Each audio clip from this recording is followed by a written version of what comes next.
Hey everyone, thank you for being here today. It's been a long time I haven't posted on YouTube. It's been like months and I wanted to do another YouTube video to reconnect with all of you. So today we're going to be talking about the incredible potential of vocal music as a means of like a stuff of choreography for dance, for the dance movement. So what we're going to do is we're going to get into a short historical introduction, to see how the art evolved from the first times of its practice. And then we're going to get into the actuality of the art to see how it is nowadays. And then we're going to, I have a whole plan here. We're going to be talking about the real aim of this conversation, what I want to get out of it, and what I want to really discuss with you. Two concepts, the concepts of the golden age of any art and the concept of the starting point of an art, the first impetus and then the gradual decadence of each of the arts. I'm going to get some inspiration from the Artwork of the Future by Wagner, which is where I got most of my ideas. I have this excellent William Ashton-Ellis translation, and I also have some quotes by Martha Graham and Isadora Duncan, who are really, my inspirations in this field. Alright, so as promised, we're going to start with a historical introduction. So to get into the subject.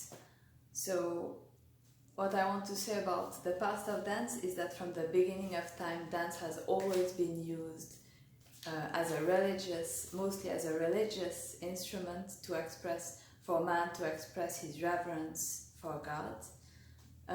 It was used in ceremonies, in rituals, in ancient Greece, ancient Egypt, but even before that, like in prehistoric times, man has danced since the beginning of, the start of a religious sentiment.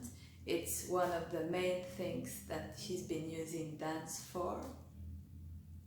But it also was a means of just expressing life, expressing feelings that he had, and it was also mostly a communal thing, a community thing. So people danced, just to be together and to express very important, a very important togetherness of human society.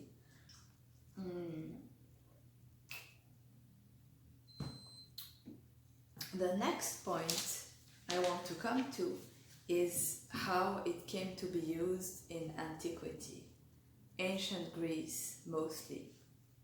Because when ancient Greece came to develop as the world's greatest civilization at some point, dance became really more sophisticated and much more, not more sophisticated, but more elaborated is what I mean.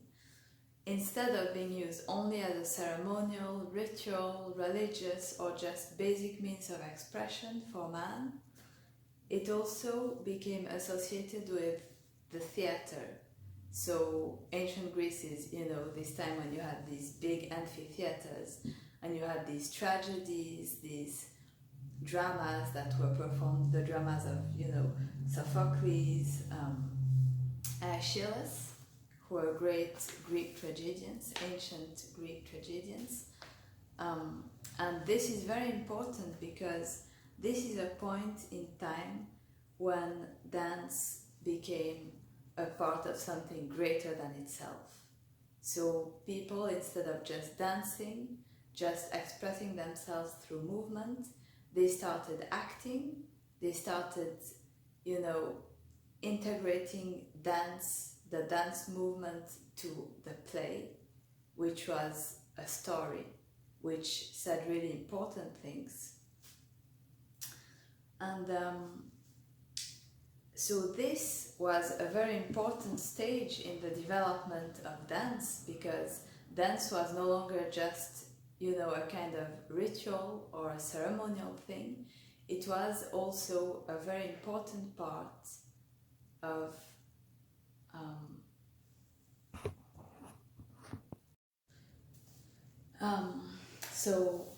an important part of a kind of art form, a kind of artwork that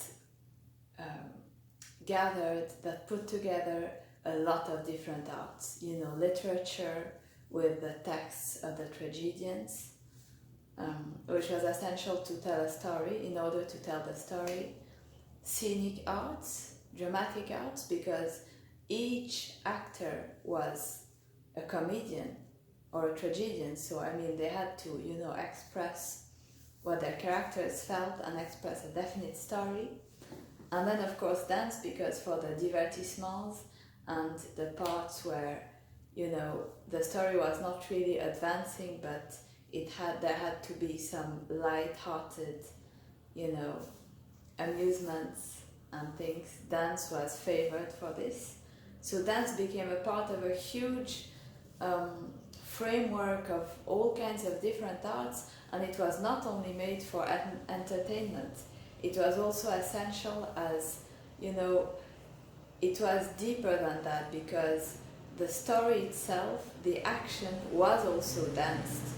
So dance was a part of all this, not only as a separate thing, but also as something that really was integrated into the process of telling the story.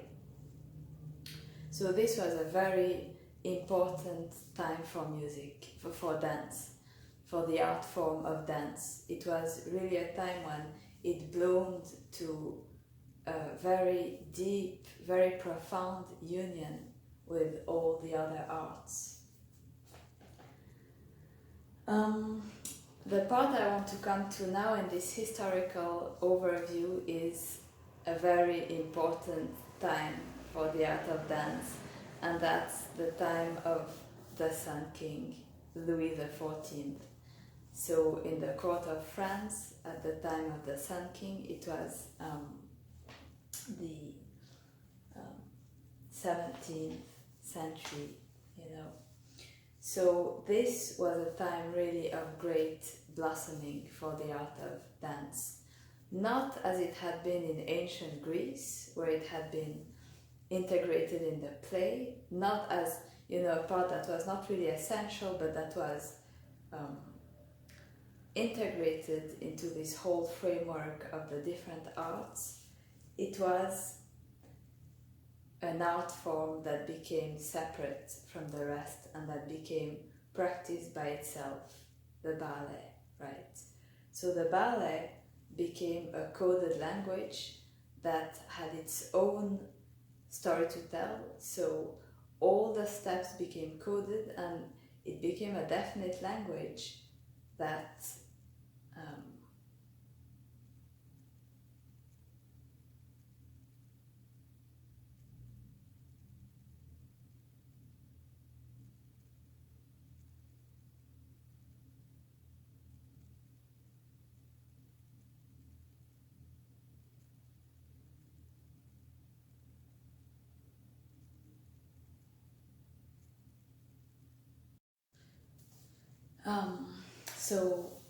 an important part of a kind of art form, a kind of artwork that that put together a lot of different arts. Literature with the texts of the tragedians, which was essential to tell a story in order to tell the story. Scenic arts, dramatic arts, because each actor was a comedian or a tragedian, so they had to, express what their characters felt and express a definite story. And then of course dance, because for the divertissements and the parts where, the story was not really advancing, but there had to be some light-hearted, you know, amusements and things. Dance was favored for this. So dance became a part of a huge framework of all kinds of different arts, and it was not only made for entertainment, it was also essential as, you know, it was deeper than that, because the story itself, the action, was also danced. So dance was a part of all this, not only as a separate thing, but also as something that really was integrated into the process of telling the story. So this was a very important time for music, for dance, for the art form of dance. It was really a time when it bloomed to a very deep, very profound union with all the other arts. The part I want to come to now in this historical overview is a very important time for the art of dance, and that's the time of the Sun King, Louis XIV. So in the court of France, at the time of the Sun King, it was the 17th century, you know. So this was a time really of great blossoming for the art of dance. Not as it had been in ancient Greece, where it had been integrated in the play, not as, you know, a part that was not really essential, but that was integrated into this whole framework of the different arts. It was an art form that became separate from the rest and that became practiced by itself, the ballet, right? So the ballet became a coded language that had its own story to tell. So all the steps became coded, and it became a definite language that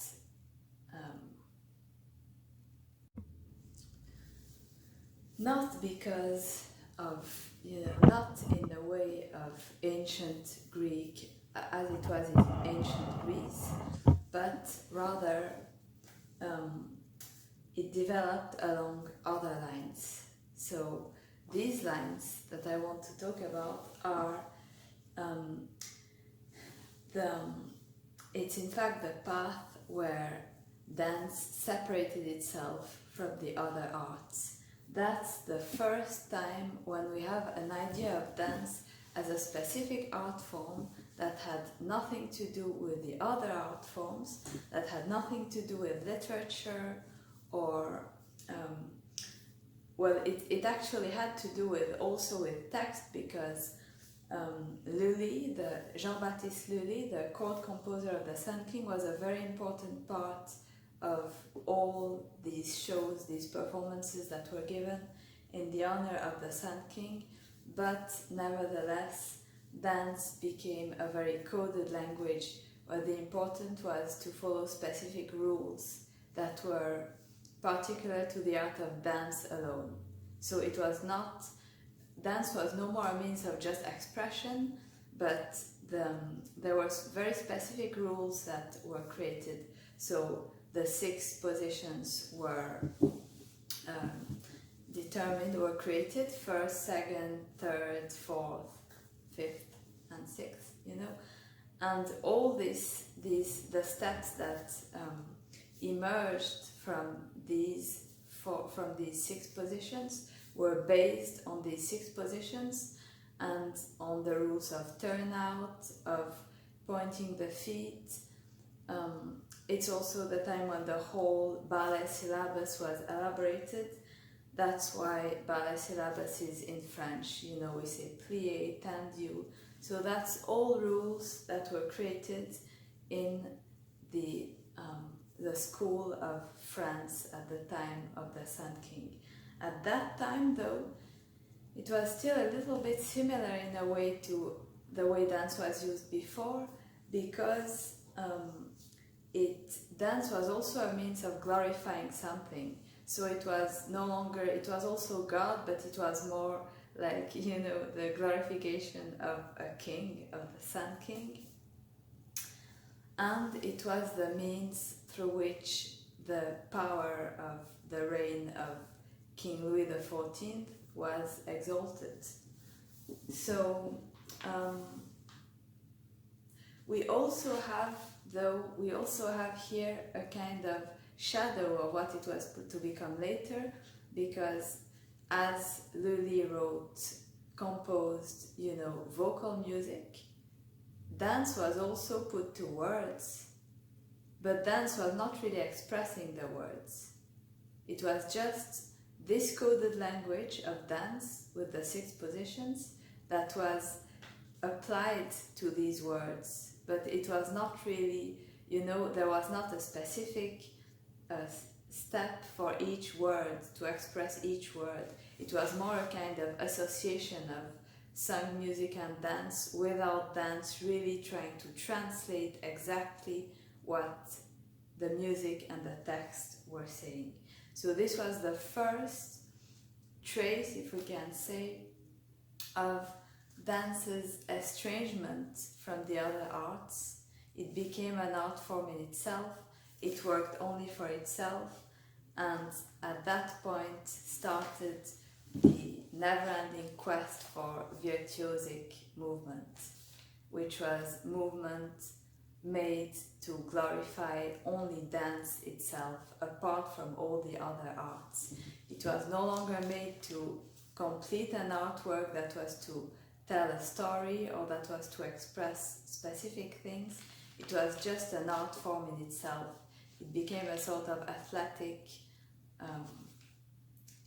means of showing off the skill acquired in this specific art form. Now we come to the part of my plan which is about the actuality of the art form.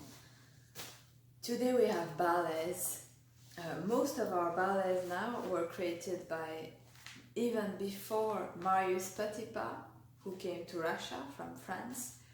They're even older than that, most romantic ballets, but most of our ballet blanc, which means the ballets, with a big core of dancers in white costumes, were created by Marius Petipa and Lev Ivanov, who were 2 choreographers who came to, bring the Russian ballet to its period of glory, to its golden age.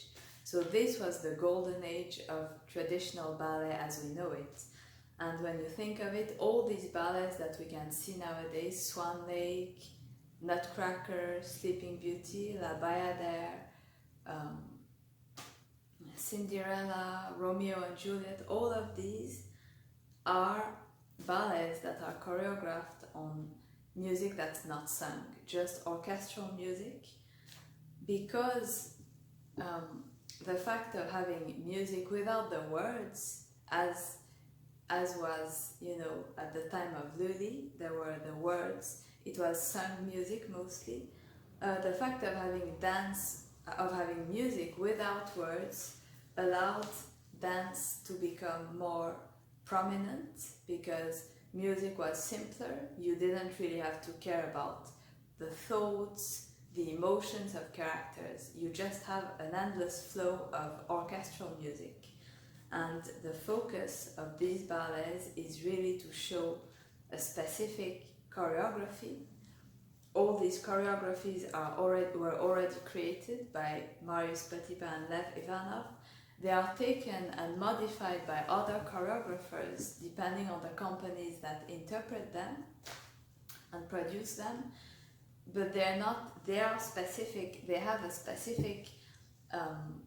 specific features of steps that always come back because they are inserted in the choreography.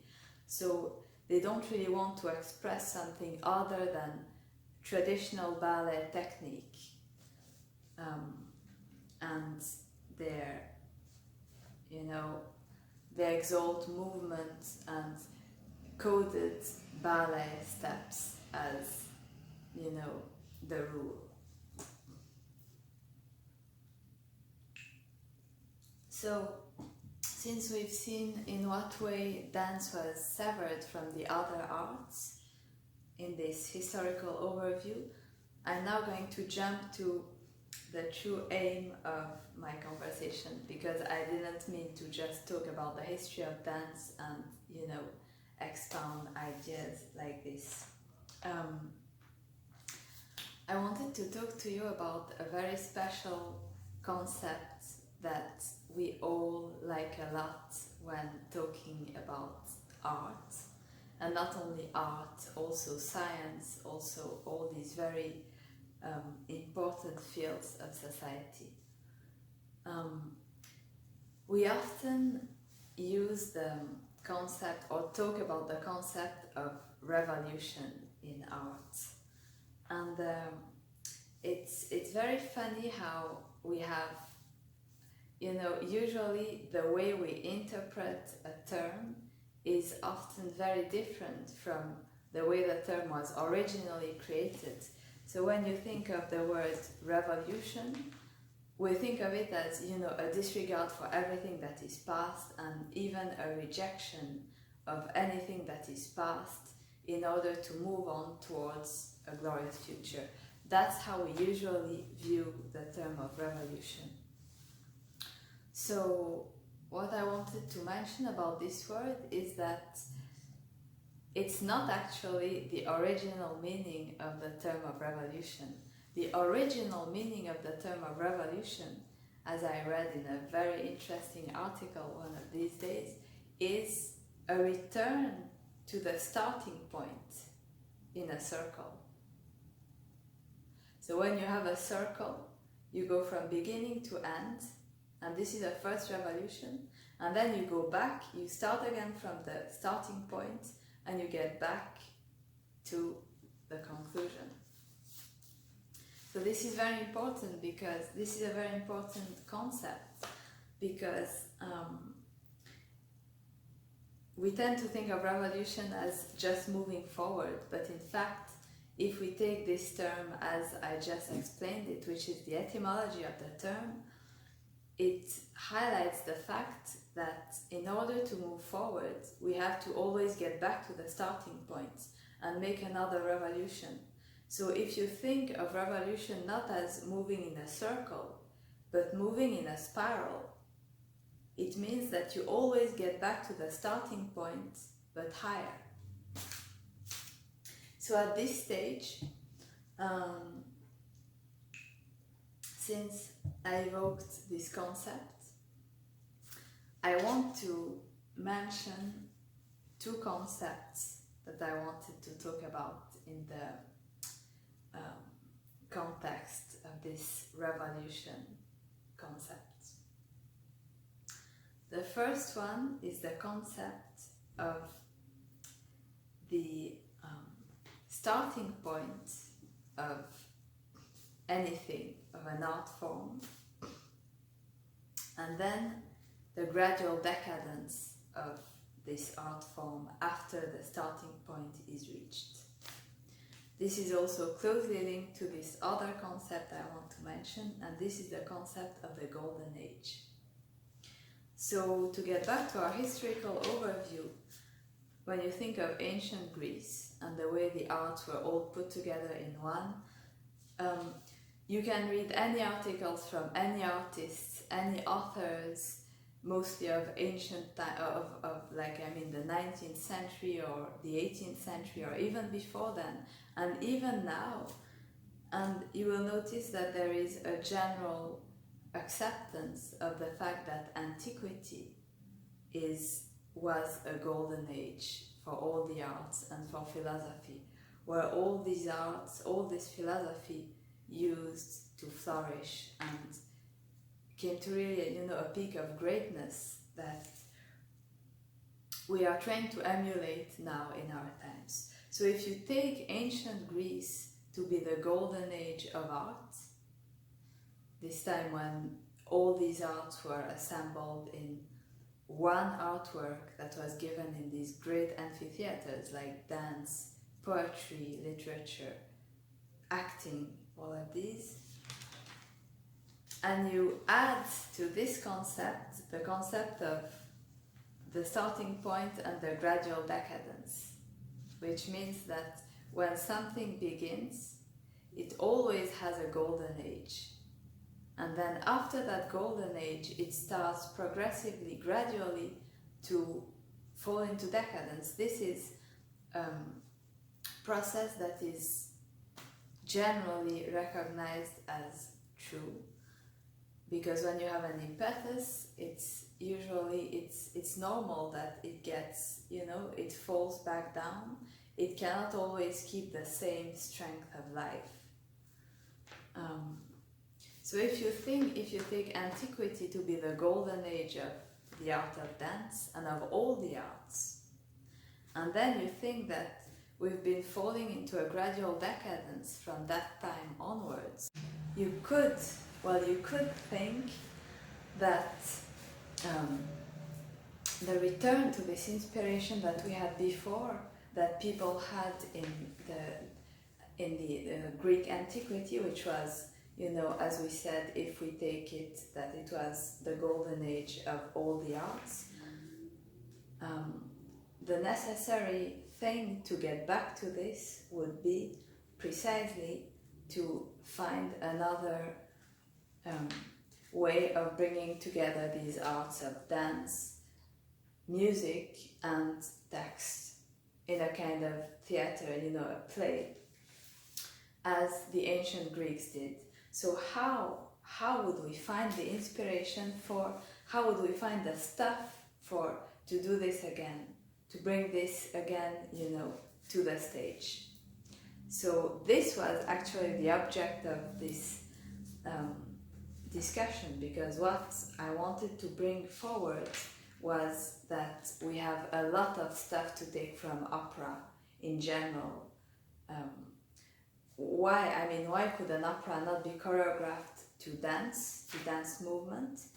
I was especially thinking of course, Wagner's musical dramas, because these are works in which the text and what the characters go through and express is especially important, more than in any other opera or artwork of the stage. And besides, it's very interesting because when you read Wagner's Artwork of the Future, if you read, highlights from his the parts which deal with the different art forms which constitute for him a unified artwork, so dance, music, and of course literature, he talks of dance, actually he writes of dance as an essential part of the artwork.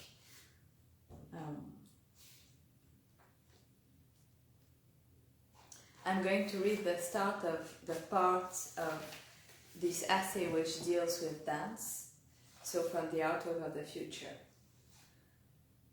The most realistic of all arts is that of dance. Its artistic stuff is the actual living man, and in troth no single portion of him, but the whole man from heel to crown, such as he shows himself unto the eye. It therefore includes within itself the conditions for the enunciation of all remaining arts. The singing and speaking man must necessarily be a bodily man. Through his outer form, through the posture of his limbs, the inner, singing and speaking man comes forth to view. The arts of tone and poetry become first understandable in that of dance, the mimetic art, by the entire art-receptive man, i.e. by him who not only hears but also sees. The artwork cannot gain its freedom until it proclaims itself directly to the answering sense, until in addressing this sense the artist is conscious of the certain understanding of his message. The highest subject for art's message is man himself, and, for his own complete and conscious calming, man can at bottom only parley through his bodily form with the corresponding sense, the eye. Without addressing the eye, all art remains unsatisfying, and thus itself unsatisfied and free. Be its utterance to the ear, or merely to the combining and immediately compensating faculty of thought, as perfect as it may, until it makes intelligible appeal likewise unto the eye, It remains a thing that merely wills, yet never completely can. But art must can, and from Können it is that art in our tongue has fittingly gotten itself its name, Die Kunst. I don't want to get into this German stuff right now, but what I wanted to say was that Wagner himself considered dance as a very important part of his artwork. And when you think of all that entails, it's actually quite invigorating to envision, dance added to Wagner's artwork, Wagner's musical drama. When you think of what the dance movement could add to the text, it would have to be a very precise and very detailed choreography. It would have to focus on the way that we express not only emotions but also thoughts in movement. Because when you think of how we usually, choreograph a ballet, or how we see a ballet choreographed, rather, dance movements is mostly, in most of the ballets, it's mostly used to convey emotions, what characters feel. You can't really have thoughts applied to just orchestral music. Thought is something that is especially conveyed through words, through the text. So by choreographing to vocal music, music that is based on a text, on specific words, by characters who really think these words and who want to express themselves, who could in fact speak, you bring dance to another level, another dimension of profoundness and of depth, because you make movement a conveyor of not only emotions but thoughts, which is very important. So that's what I wanted to, discuss with you. I think that these musical dramas of Wagner are really a wonderful source of stuff for choreography. If we would only consider them, of course it would require, stuff and really a lot of time, because you have to, when you choreograph to convey thoughts, you really have to, each movement has to be paired with the text in a way that expresses the words and the thoughts of the characters. It's not just about using steps to show off a dancer's virtuosity or skill or anything of the sort. It's really something that dance would become a means of expression mostly. Of course you would need, skilled dancers, because you would need the movement to be expressive, but the entire aim would change. So, yeah, that's about all I wanted to discuss with you. I think we should explore all of these musical dramas as a source of choreography, and as you know, that's what I'm endeavoring to do, to find dancers and put them together, bring them together in order to do this. So, yeah. Since we discussed this, I just wanted to finish with some quotes I love by Martha Graham and Isadora Duncan. I think they apply a lot here. So, of course, you all know the quote, my favorite quote. It starts my website, and it's this quote by Martha Graham: "Dance is the loftiest, most moving, most beautiful of the arts, because it is not a mere translation or abstraction of life, it is life itself." You know this one. I have another one here. "Dance is the hidden language of the soul." So this to me evokes really that dance is something more than a mere art form in which a dancer can, show what he or she has learned. I think it's much more than that. It's not only steps, it's not only the coded art of ballet that we know from the time of the Sun King, as we saw in the historical overview. It's something that can allow you to convey into movements, into something even more expressive than words, the thoughts you want to convey through words. And the same with this other quote here. There is a vitality, a life force, an energy, a quickening that is translated through you into action. And because there is only one of you in all time, this expression is unique. And if you block it, it will never exist through any other medium and will be lost. Or that one here. All that is important is this one moment in movement. Make the moment important, vital, and worth living. Do not let it slip away unnoticed and unused. And of course, there's also Isadora Duncan, who has really beautiful quotes, like, dance is the movement of the universe concentrated in an individual. Or, what I'm interested in doing is finding and expressing a new form of life. I think that really defines what we went over. Because really, if you consider dance as an art form that is really life itself, that expresses what you have into your soul, and not only what you want to convey as virtuosic skill or what you have learned, but it's really something that you have inside of yourself. That is something I'm a firm believer of. That, you know, you don't really develop a skill that you don't have when you learn ballet or dance, any kind of dance. It's not something you don't have and you try to learn that's exterior to you. It is something that you already have inside of yourself, but you develop it again and you find it back, you get it out of the depths of your being where it already was dormant inside of you. So yeah, I'm just going to end this conversation with this one quote by Martha Graham. No artist is ahead of his time. He is the time. It is just that others are behind the time. Very optimistic quote to end this conversation. I totally agree with her, as you might have guessed. I think that we artists are really people who set the standards of beauty and inspiration for the world, for our age, and I think that's our mission. So I'm not saying this because I think, you know, I'm a great artist or anything. I'm saying this art in general. I think it should be our ideal. So yeah, I'm glad you could watch this video. Don't forget to subscribe and comment. Thank you. And I'm going to leave you to these thoughts till another video.